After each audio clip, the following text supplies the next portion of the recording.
सरकार सांगते की आमच्या जवळ सोमनाथ सूर्यवंशी यांचे सीसीटीव्ही फुटेज आहेत. माझा भाऊ वारल्यापासून मी सरकारला हेच सांगतोय, तुमच्याजवळ फुटेज आहेत ना, तर फुटेज दाखवा मीडियाला. संविधानाची विटंबना केली गेली होती. संविधानाचं त्याला नॉलेज होतं, कायद्याचं नॉलेज होतं, त्याला माहित होतं की परभणीमध्ये हे काहीतरी योग्य घडत नाही, त्यामुळे तो रस्त्यावरती उतरला होता. जो घोरबांड होता तो मला आम्हीच दाखवला होता. तुला मी 50 लाख रुपये देतो आणि तुला जो दोन्ही भावांना नोकरी देतो, हे आम्हाला त्या दिवशी बोलला. जिथं आम्ही पोलीस अधिकारी बोलला. आपल्यासोबत स्वर्गीय सोमनाथ सूर्यवंशी यांचे बंधू प्रेमनाथ सूर्यवंशी आहेत. त्यांची ही सोमनाथ म्हणजे संतोष देशमुख यांच्याच सारखी हत्या झाली असा त्यांचा आरोप आहे. आणि दुसरी गोष्ट, त्यांची तळमळ काय किंवा ह्या मोर्चामधून ते काय मागणी करत आहे मला सांगा. ज्यावेळेस सोमनाथ शिकत होते किंवा शिक्षण झालं होतं, त्यांच्यानंतर जी हत्या घडली, याच्यामधलं आपण मला हे विचारायचं तुम्हाला की त्यांचा स्वभाव कसा होता? त्यांचा स्वभाव एकदम चांगला होता. माझ्या भावाचा स्वभाव जर चांगला नसता तर तो 35 वर्ष शिकलाच नसता. त्याची वर्तणूक जर वाईट असती तर 35 वर्ष शिकला नसता, तो LLB शिक्षण घेतला नसता. मला एक सांगायचं आहे, जो व्यक्ती कायद्याचा अभ्यास करतोय तो कायदा हातात घेतो का? त्याला कायदे माहित नसतात का? मग सरकारने याचा विचार केला पाहिजे की सरकार सांगते की आमच्या जवळ सोमनाथ सूर्यवंशी यांचे सीसीटीव्ही फुटेज आहेत. माझा भाऊ वारल्यापासून मी सरकारला हेच सांगतोय, तुमच्याजवळ फुटेज आहेत ना, तर फुटेज दाखवा मीडियाला. तुमच्याजवळ पुरावे आहेत ना, पुरावे दाखवा. मी 100% माझ्या भावावर विश्वास आहे. तो कुठलाही म्हणजे फुटेज कुटुंबाला पण दाखवलं नाही? कुटुंबाला दाखवले नाहीत. त्यांच्याकडे फुटे नाहीतच. मी 100% सांगतो, त्यांच्याकडे फुटे नाहीत. तुमचा आरोप आहे? माझा आरोप आहे त्यांच्यावरती.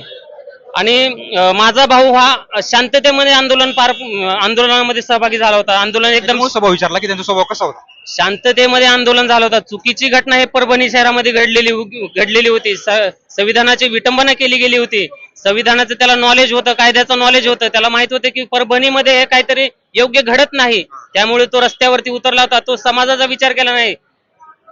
कुठल्याही समाजाचा विचार न करता तो वडार समाज जरी असला तरी तो संविधानासाठी रस्त्यावरती निषेध करण्यासाठी आला. आणि त्याला सरकारनं उचललं, शासनानं उचललं आणि त्याचं निगृणपणे हत्या केलं. क्रूरतेने त्याला मारण्यात आलं. 4-5 दिवस मारले आणि हत्या करूनच त्यांनी फॅमिलीला कळवलं. 4-5 दिवस मारलं? हा, 4-5 दिवस मारले. अटक केल्यानंतर पोलिसांनी कसल्याच प्रकारची माहिती आम्हाला दिली गेली नव्हती. ज्या दिवशी त्याचा मर्डर झाला त्याच दिवशी आम्हाला सांगितले की तुमचा भाऊ सोमनाथ, किंवा सर्वप्रथम आईच्या मोबाईलवरती फोन गेला होता की तुमच्या मुलाचा हार्ट अटॅकमुळे मृत्यू झालाय, पण त्याचं मेन कारण होतं पोलिसांच्या मारहाणीमुळे त्याचा मृत्यू झालेला होता. सोमनाथ असा दगडफेक करणारा, अग्रेसिव्ह, रागीट असा होता का? नाही, जनता विचार करते ना. जो मुलगा रागीट असतो तो एवढं MA BEd PhD ला छत्रपती संभाजीनगर मध्ये त्याचा नंबर लागला होता.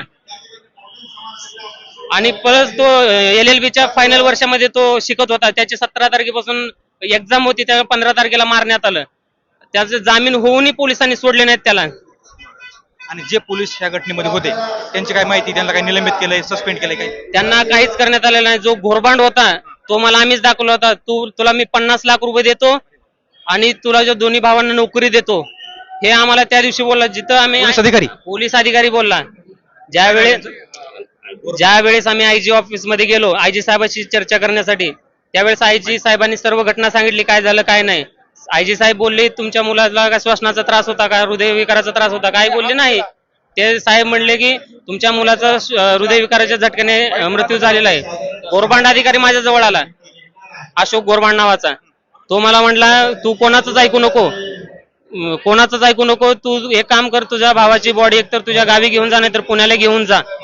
वाटलं तर आम्ही तुम्हाला दोन्ही भावांना प्रशिक्षणासाठी मदत करू आणि 50 लाख रुपये देऊ. आम्हीच दाखवलं होतं त्याने. तुमचा काय रिप्लाय? मला सांगा, इतर पोलीस अधिकारी पण तिथं होते, त्यांचे वरिष्ठ पण होते, ते काय बोलले नाहीत. पण हाच अधिकारी कसा काय बोलू शकतो? त्याच्याकडे लय सहानुभूती दाखवायची आहे का लय पैसा झाला या अधिकाऱ्याकडे? त्याच्याबद्दल काय तक्रार केली करणारा? तक्रार तर ऑलरेडी परभणी जनताने केलेलं आहे त्याच्याबद्दल. त्याचं पूर्ण बॅकग्राऊंड आहे ना, ते लोकांना माहित आहे.